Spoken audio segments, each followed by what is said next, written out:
복잡한 정책부터 실물 경제와 투자까지 눈여겨봐야 할 경제 이슈 깊이 있게 살펴보는 시간입니다. 경제읽기 경향신문 박병률 경제부장 전화로 만나보겠습니다. 안녕하세요. 네, 안녕하세요. 참 새해 복 많이 받으십시오. 예, 새해 복 많이 받으십시오. 네, 오늘은 경제 분야에서 올해 이제 달라지는 것들에 대해서 꼼꼼히 살펴보려고 하는데요.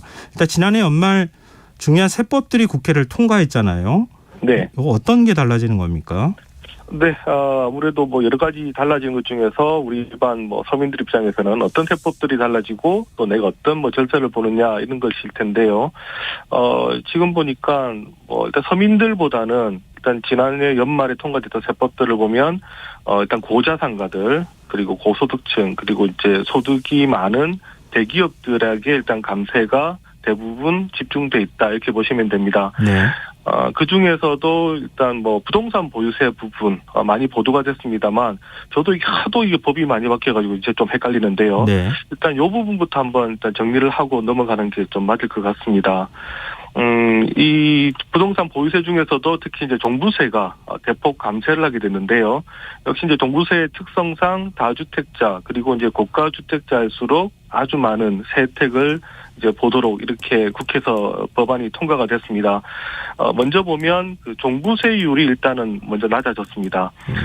1주택자에 대한 종부세율은 이제 과세 표준별로 0.6%에서 이제 최고 3.0%까지였는데요.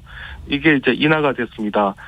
근데 보니까 이제 과세 표준별로 3억 원 이하 같은 경우는 0.6%가 0.5%로 그리고 94억 원 초과의 경우는 3.0%가 2.7%로 이렇게 인하가 됐는데 보시다시피 똑같이 인하를 하더라도 일단은 같은 이제 자산이면은 이 같은 자산을 가지고 있는 그러니까 더 많은 자산을 갖고 있는 분이 혜택이 많은데 이번에 종부세율은 보면 많은 자산을 갖고 있는 분일수록 더 많은 혜택을 주도록 이렇게 통과가 됐습니다. 네. 그래서 일단 고자산가일수록 그러니까 고가 주택의 보유자일수록 세율 자체만으로도 많은 세 혜택을 받도록 돼 있고요. 그리고 이제 2주택자의 경우는 아예 이 그러니까 종부세율을 이제 중과를 했는데 중과를 폐지를 하고 1주택자와 똑같은 낮은 세율을 적용하도록 했습니다. 그래서 이번 국회 통과안을 보면 가장 큰 혜택을 보는 분들이 아마 2주택자가 아닌가 이렇게 또 볼 수가 있을 것 같고요. 네. 그리고 또 3주택자의 경우도 혜택이 상당합니다. 이 3주택자의 경우도 과세 표준 12억 원까지는 1주택자와 똑같은 세율, 낮은 세율을 이제 적용을 받고요. 그리고 이제 12억 원 초과되는 부분에 대해서도 이건 이제 중과가 됩니다만 현행보다 낮아집니다. 예를 들면 현행은 최고세율이 6%인데 5%로 1%포인트 낮아지는데 이렇게 이제 과세 표준 12억 원까지 아주 낮은 세율을 적용하게 되면 이 종부세율은 누진 세율입니다. 예. 때문에 그 3주택자의 경우는 아무래도 자산 가격이 1주택자나 2주택자보다도 더 이제 클 텐데요. 이거 감안하면 종부세가 이제 줄어드는 게 2주택자 못지않는 어떤 경우는 이제 더 많은 그렇게 또 감세 혜택을 갖고 있는 그 집값에 따라서 또 발생할 수도 있습니다. 근데 그 공제 금액에도 변화가 있었죠? 네, 종부세율도 낮아졌습니다만 종부세 이제 공제액도 상향 조정이 됐는데요. 예. 이제 올해부터는 1주택자에 대한 공제 금액이 기존에는 11억 원이었는데 이제 12억 원으로 높아집니다. 즉 그 공시가격 기준으로 해서 이제 12억 원 초과부터 1주택자의 경우는 종부세를 내는데 예. 올해는 이 공시가격도 현실화율이 조금 이제 낮아진다는 것을 감안하면 아마 시가로 보면 한 18억, 19억 집까지는 아마 종부세를 거의 안 내거나 내도 아주 소폭 내는 이제 그런 식으로 이제 바뀌게 되고요. 그리고 또 이 기본 공제가 6억 원에서 9억 원으로 올라가는데 이 기본 공제는 이제 2주택자 혹은 3주택 같은 더 다주택자들한테 이제 상당히 유리한 제도입니다. 이렇게 이제 공제가 올라가면 2주택자의 경우도 이제 9억 원까지는 종부세를 안 내게 되는데 앞서 말씀드린 것처럼 이 종부세는 누진 세율이기 때문에 이 9억 원까지 공제를 받게 되면 전반적으로 종부세가 또 큰 폭으로 인하되는 그런 효과가 발생을 하기 때문에 자산 가격을 감안해 보면 결코 1주택자보다도 이 감면액이 적다라고 볼 수는 없고요. 훨씬 더 많다라고 봐야 됩니다. 일종의 이제 지금 설명하신 것은 부과 기준의 어떤 변화에 대해서 말씀해 주셨는데요. 실제 감면되는 금액은 아무래도 그 주택의 가격이나 이런 거에 따라서 차이가 있겠죠. 네, 맞습니다. 저희가 한 은행 그 투자자문회사 센터에 한번 의뢰를 해봤는데 네. 일부 아파트 그 고가 주택자의 경우는 보유세가 올해보다 한 60% 가까이 많게는 또 70% 가까이 줄어든다 이렇게 나왔는데요. 예. 예를 들면 언론에 자주 나오는 서울 마포구 안현동에 있는 한 아파트 그리고 서울 강남구 대치동에 있는 한 아파트 이 두 아파트 합쳐서 보니까 보유세가 지금 한 2천만 원쯤 되는 보유세가 지금 현재 한 5,300만 원쯤 내는데 네. 이렇게 되면 2,200만 원으로 거의 뭐 3,100만 원 가까이 이렇게 줄어드는 전체적으로 60% 보유세가 이제 줄어드는 이런 그림으로 나옵니다. 이번 여기 같은 경우는 아주 이제 고가 주택의 이제 경우고요. 예. 그리고 이제 보통 이제 서울에 한 2주택 정도 갖고 있으면 상당한 이제 자산 가격이기 때문에 자산 가격을 갖고 있다고 봐야 되기 때문에 퍼센테이지로 보면 대충 한 50에서 한 70% 정도는 올해보다는 낮은 종부세를 부과받게 될 것이다. 이렇게 보시면 큰 무리가 없을 것 같습니다. 그리고 이제 1주택자의 경우는 보니까 이제 부부 공동명의 1주택자의 세부담이 이제 크게 줄어드는데요. 예. 이게 왜냐하면 아까 말씀드린 것처럼 그 6억 원이던 기본 공제가 9억 원으로 이제 상향 조정이 되니까 과거에는 이제 부부가 6억 원씩 10여 원까지 공제를 받았는데 예. 이렇게 되면 18억 원까지 공제를 받을 수가 있습니다. 만약에 서울의 경우는 이 정도 공시가격 18억이면 아마 한 3, 4억 원까지는 주택을 부부 명의로 갖고 있으면 종부세를 내지 않을 것 같습니다. 이거 종부세 큰 변화가 있네요. 근데 부동산 관련해서 또 다른 감세도 있다고요? 네, 그 조정 대상 지역의 그 다주택자들이 이제 집을 팔 때 양도소득세에 과거에는 이제 중과가 됐는데 이게 이제 적용이 되지 않고 있습니다. 근데 이제 이 조치를 2024년 5월 9일까지 연장하겠다 이렇게 이제 밝히고 이제 통과가 됐고요. 예. 최근에 이제 정부가 서울 강남 3구랑 용산을 제외한 모든 지역에 대한 이제 규제를 풀었습니다. 때문에 이제 현재는 이 규제가 남아 있는 게 강남 3구랑 용산인데 이 지역도 말씀드린 것처럼 당분간은 내년까지는 주택을 팔더라도 양도소득세 중과가 되지 않고 이제 일반 세율로 과세가 된다 이런 얘기입니다. 집 팔 때도 상당히 세를 절감할 수가 있습니다. 그러니까 뭐 거래세, 보유세 다 큰 폭으로 지금 줄어들게 된다 이런 얘기가 되는 거네요. 네. 근데 관심이 많았던 세법 가운데 금융투자 소득과세도 있었잖아요. 이거는 네. 결국 도입이 안 되고 유예가 된 거죠? 네, 결국 이제 2년 유예가 됐습니다. 그러면서 현재 내고 있는 그런 과세 체계가 그대로 유지가 됐는데요.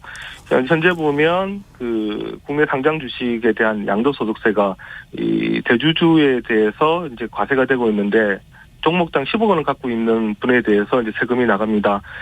당초 정부는 이 기준을 100억 원으로 올리자 했습니다만 국회 논의 끝에 그대로 10억 원 현행대로 묶였는데 다만 그러면서도 최근에 지금은 그 대주주 판정할 때 그 자신이 갖고 있는 종목 플러스 가족 등 기타 주주들이 갖고 있는 것도 원래는 합산했습니다. 네. 근데 요거는 또 제외하기로 했습니다.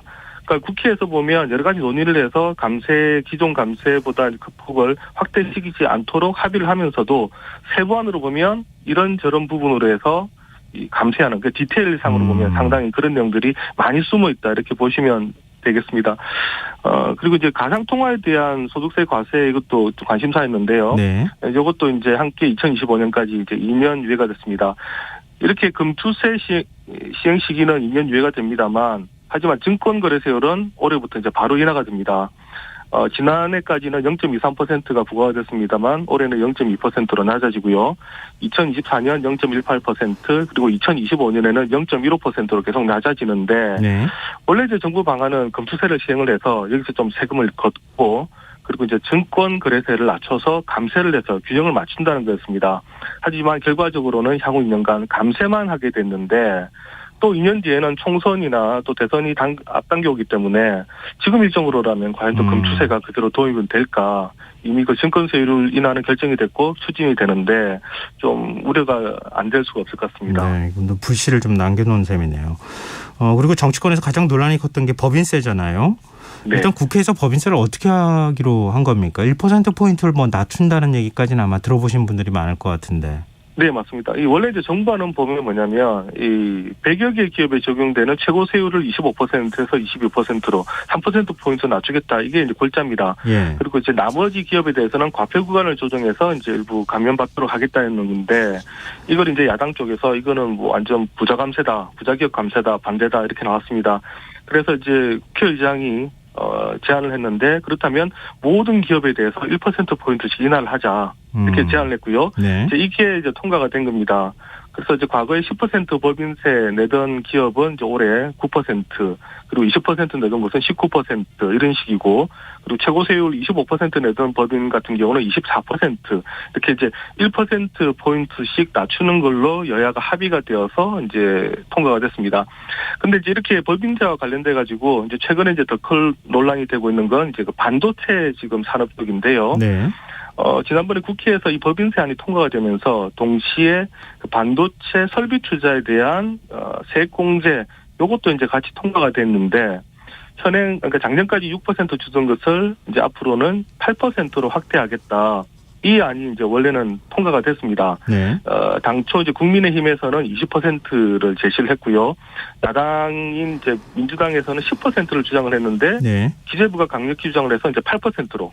그러니까 여야의 주장보다도 낮은 이제 8%로 해서 통과가 됐습니다. 이제 이 이유가 20% 이상 하게 되면 너무 이제 세금 감면이 크게 되고, 이랬을 때 이제 정부가 부담을 갖는다는 거였는데요. 요게 이제 이렇게 통과가 되니까 그 양양자 국민의힘 반도체 특위 위원장이 이제 국회 본회의 반대 발언에서 이건 그 대한민국 반도체 사망 선고다. 다른 나라들은 25% 세공제하고 있는데 우리나라 8% 너무 낮은 것 아니냐, 이렇게 하면서 강하게 반발을 했고요. 이제 이런 와중에 윤석열 대통령이 지난달 30일 국무회의에서 이거 문제가 있다.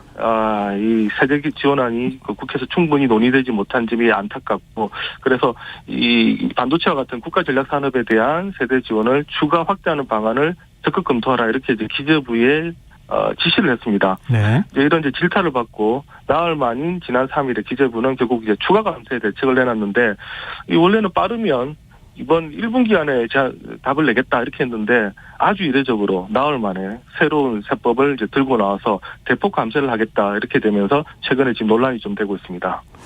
근데 우리 반도체 업계에서 감세 혜택 받는 게 뭐 좀 다른 나라하고 비교했을 때 적습니까? 어느 정도입니까? 네, 이게 지금 기재부 주장이랑 지금 엇갈리는데요. 네. 아까 이제 제가 말씀드린 것처럼 뭐 다른 나라는 25%까지 세액 공제해주고 있다. 지금 얘기하고 있는데, 이제 대만의 경우도 보니까 이 설비 투자에 대한 세액 공제 25%고요. 이런 지거나 또 추가 공제 5% 뭐 지금 이런 내용들인데, 네. 근데 기재부 얘기를 들으면 지금 우리 같은 경우 이번에 8%를 했지만 우리는 지금 다른 또 세액 공제율이 중복 적용된다 이렇게 얘기를 합니다. 그 R&D 비용에 대한 세액 공제율이 30에서 50% 적용이 되기 때문에 요거 합쳐보면 그 다른 나라에 비해서 결코 적지 않다 이렇게 주장을 하고요. 네. 또 미국의 경우도 지금 반도체 설비 투자에 대해서는 25% 세액 공제율을 이제 준다고 하는데, 근데 이제 미국의 경우는 이 미국과 그 북미산 제품을 이용을 할 경우만 이런 세액 공제를 줍니다. 예. 그러니까 중국이라든가 이제 다른 나라의 뭐 제품이라든가 이런 것들을 이제 가져와서 설비 투자에 이용을 하게 되면 이 세액 감면을 해주지 않기 때문에 우리가 해주는 것에 비해서 그 폭이 상당히 좁다. 그래서 이제 기재부 입장은 이번에 8%만 하더라도 나머지 기존에 있는 세액 공제 여러 가지 이 조치들을 합치면 결코 대만이나 미국보다 적지 않다 이렇게 이제 주장을 해왔는데, 네. 대통령이 강하게 질타를 하니까 나흘 만에 그 입장을 이제 바로 바꿔버린 겁니다. 그러면은 대통령 지시로 얼마나 감세가 되는 겁니까? 지금도 네. 많이 해준다는데 그럼 얼마나 더 해주는 거예요? 네, 이게 지금 보니까 기재부 얘기로는 추가적으로 감면되는 게 한 3조에서 이제 4조 원 사이다. 지금 이렇게 이제 얘기를 하는데요. 한 3조 6,500원 정도, 3조 6,500억 원 정도 감소할 거다 얘기를 하는데, 근데 또 그 나라살림연구소라는 NGO가 있습니다. 네. 여기서 한번 추정을 해보니까 추정치가 더 큽니다. 삼성전자만 1년에 약 한 4조 7천억 원 세금 혜택이 더 추가로 가고, SK하이닉스는 9천억 정도 더 절세가 된다. 지금 이렇게 밝히고 있는데요. 우리나라 1년의 그 사업 소득세 전체보다도 더 많습니다. 우리 그게 한 4조 원 정도 되니까, 그러니까 사업 소득으로 벌어서 내는 세금 전체보다도 이번 조치로 일단 삼성전자에게 돌아가는 세 혜택이 이제 더 크게 됐다. 이제 이런 얘기로 이제 볼 수가 있을 것 같습니다. 근데 지금 반도체 산업 물론 이제 우리가 경쟁력을 계속 유지하기 위해서 초격차를 위해서 지원을 해줘야 될 필요는 있겠지만 이렇게 감세를 많이 해주는 게 맞는 건가 이런 우려의 목소리도 있거든요. 어떻게 보세요? 네, 맞습니다. 어쨌든 이게 모두가 다 투자가 되어서 우리 이제 반도체 산업을 또 살리게 되는 이런 뭐 방향으로는 이제 그나마 이제 좀 나을 것 같습니다만 일단 당장 우리 입장에서는 지금 세가 감세되는 이제 그런 부분들이 좀 너무 큽니다. 이 폭이. 만약에 지금 두 기업만 합쳐서 지금 한 6조 원 가량 세금이 줄어드는데 예. 이 말은 바꿔 말하면 우리가 지금 재정 건전성을 유지한다라는 가정하에서라면 6조 원치 국채를 발행을 하든가 아니면 6조 원치 복지 같은 지출을 줄여야 됩니다. 또 이게 싫다면 지금 다른 곳에서 어떤 식으로든 간에 6조 원 정도 증세를 해야 되는데 네. 이 시차를 두고 이제 국민들 삶이 상당히 이제 어려워질 수 있다라는 이제 우려가 있고요. 그리고 이제 어떤 이제 세금에 대한 감면 효과라는 게 크면 클수록 역시 이제 거기에 대한 효율이 좀 떨어지는 이제 이런 부분들이 있는 것 같습니다. 이 세금이야 이제 누구나 내기 싫은 게 또 세금인데 하지만 이 세금을 걷어서 복지라든가 공공 투자가 이루어진다는 점에서 그래서 지금 보면 이제 담세력이 있는 사람이나 담세력이 있는 기업에 더 많은 세금을 좀 내십사 이렇게 지금 얘기를 하고 있는데요. 이런 부분에서 정부가 상당히 부담을 갖게 됐고 기재부도 이제 이런 부분 때문에 지금까지는 또 많이 반대를 했던 겁니다. 알겠습니다. 앞서 말씀하셨던 것처럼 좀 여력이 있는 사람들에 대한 세금을 더 큰 폭으로 지금 감면을 해준 상황인데 좀 올해 경기도 힘들다고 하는데 힘든 사람들에 대한 복지나 이런 건 과연 강화가 될까 이런 생각을 좀 하게 되네요. 자, 오늘 경제 읽기 여기까지 하겠습니다. 지금까지 경향신문 박병률 경제부장이었습니다. 오늘 말씀 고맙습니다. 네, 감사합니다. 네, KBS 라디오 김성환의 시사 1부 순서는 여기서 마무리하겠습니다. 전 11시 전과 2부에 다시 오겠습니다.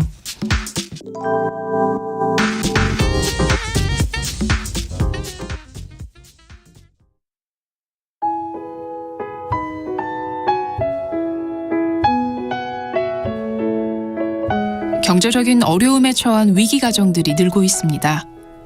복지 사각지대에 처해 있는 가정들을 미리 찾아서 지원하고 위기로부터 구하는 일이 시급한데요.